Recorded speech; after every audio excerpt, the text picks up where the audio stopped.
ACF joined traditional owners, government representatives, invited guests and the Queensland Premier Anna Bligh in Cohen for the historic handback of the McIlwraith and Mount Kroll properties. Traditional owners gave moving speeches as they reflected on the 30-year struggle to regain their land. People like my grandfather, Thomas Crick. Not surprisingly, the day was one of quiet reflection and celebration. Of course, that we celebrate today is the creation of a new national park here in Queensland.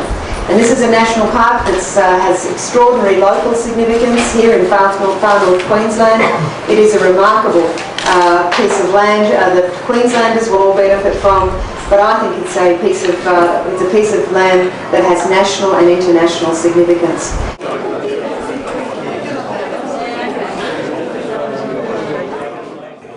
At the conclusion of formal speeches, the Premier of Queensland, Anna Bligh, signed a number of documents with the 4 traditional owner groups, including an Indigenous Management Agreement for the newly created Coolah National Park. The McIlwraith and Mount Kroll handback is the 7th successfully negotiated land deal as part of the side treaty process. Under the Cape York Heritage Act, the newly created national park becomes Queensland's second only joint managed national park between traditional owners and the Queensland Government.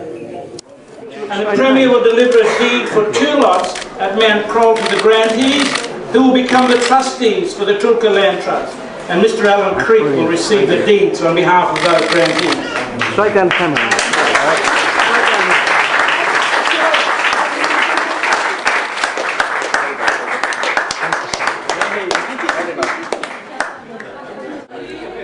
This return of land will lead to better conservation outcomes and greater economic opportunities for the 4 traditional owner groups involved.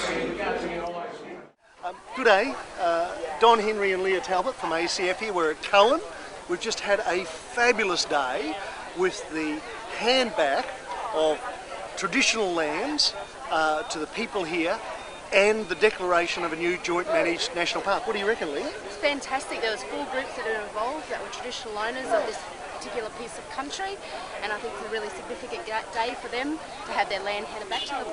And the national park is fantastic.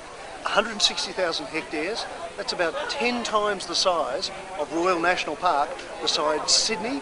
It's got half of Australia's butterfly species, green pythons, cassowaries of great international conservation significance. So today's a real win for the environment and a win for traditional owners, and it's a privilege for ACF to have been an important part of this.